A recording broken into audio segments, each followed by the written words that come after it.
3 अमृतसर में दागे, मेरा ख्याल उसका मल्टीपल पर्पस है। इतनी तो टेक्निकल नहीं हो सकती इनकॉम्पिटेंस के फेंके कहीं और तो जाके तीन अमृतसर में गिर जाएं। सिख कम्युनिटी को प्रवोक करने के लिए, ये इंप्रेशन देने के लिए कि पाकिस्तानी हैं, देखो एक तो तुम्हारा वीजे के उधर तुम्हारे फेंक दिया, लेकिन अब सब दुनिया को पता है कि वो हमारे नहीं थे। और एक जो है वो पाकिस्तान के अंदर एयर स्पेस में करीबन 65 जो है नॉटिक माइल्स, अब करीबन 100 से प्लस माइल किलोमीटर्स कह लें, उधर उसको डिस्ट्रॉय किया गया। ये यानी मेजर हैवी मिसाइल मामला वहाँ ख़त्म नहीं हुआ।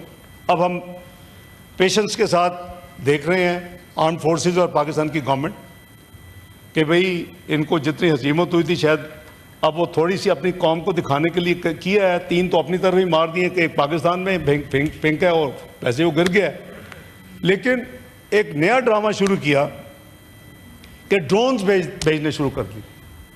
पहले 24 घंटे में 29 ड्रोन भेजे, अगले 24 घंटे में जो कि 9 तारीख की करीबन आप कह लें मगरिब तक को 80 ड्रोन पाकिस्तान में right from north to south Karachi तक वो ड्रोन जो थे वो फिर रहे थे। ऑब्वियसली अवाम काफ़ी परेशान हुई और एंगर और साथ केओस। तो 9 की मीटिंग हुई। मीटिंग में फिर एक ऑथोराइज स्पेसिफिक प्लान कर दिया गया आर्म फोर्सेस को कि पेशेंस हैज़ रन आउट। चाहे उन्होंने हमारा कोई नुकसान नहीं किया। तमाम drone 79 out of 80 were neutralised. एक ड्रोन था जिसने एक मिलिट्री इंस्टॉलेशन पे थोड़ी सी डैमेज किया और 4 फौजी जख्मी हुए। तो उनको एक डिटेल प्लान, आप थे उस मीटिंग में, रात करीबन 1 बजे तक कई आवर्स में वज़ीर आज़म की सरबराही में तमाम आर्म फोर्सेस के चीफ्स, तमाम लीडरशिप, उनके चेयरमैन साहब और रेलेवेंट डीजीज, गवर्नमेंट अपना प्राइम मिनिस्टर साहब और उनके जो रेलेवेंट इस कमेटी में थे, वो एक ऑथोराइज कर दिया गया कि अब हमें काफ़ी हो गई। अब अगर एक भी इन्होंने मज़ीद कोई हरकत की तो फिर ये पूरे का पूरा ऑपरेशन फेज़ 1 इसको इम्प्लीमेंट करें।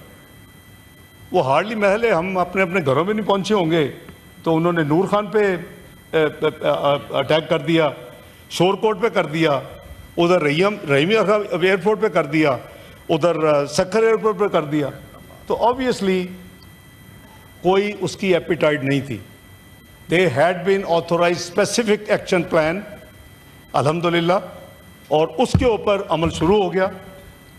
जब अमल शुरू हुआ तो फिर, और हमने ये भी बताया, जो पहले दिन 15 की ब्लेम किया, we reached out to all major capitals. मैंने फ़ोन किए सबको, अपने काउंटर पार्ट्स को, ये झूठ बोल रहे हैं। I said you have the technology to see is in this digital world these incidents leave marks and dots, you can trace if you went there. मुझे without naming a country, one of the capital, one of the P5, उसने मुझे 24 घंटे के बाद confirm किया।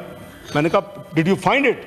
उसने कहा कि आप ठीक हैं, you are right, and your country has not attacked anywhere in India, number 1। अगले दिन फैला दिया गया इंडिया की मीडिया में कि जी वो F-16 हमारे वहाँ अटैक कर दिया उन्होंने, एक F-16 गिरा दिया है, पायलट अरेस्ट कर लिया है। I again reached out. भाई यही होती है ना फॉरेन ऑफिस की जिम्मेदारी।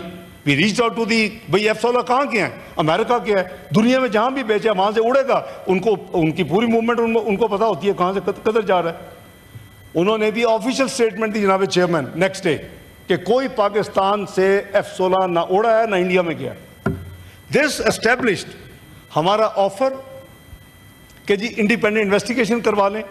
24 अप्रैल प्रेस कॉन्फ्रेंस में और मेन प्राइम मिनिस्टर साहब की काकूल एकेडमी में, और कपल्ड विद कि 2 बड़े झूठ जो कि वो वेरीफाई कर सकते थे, और उन्होंने किया फिर कि आप सही कहते हैं ये नहीं है।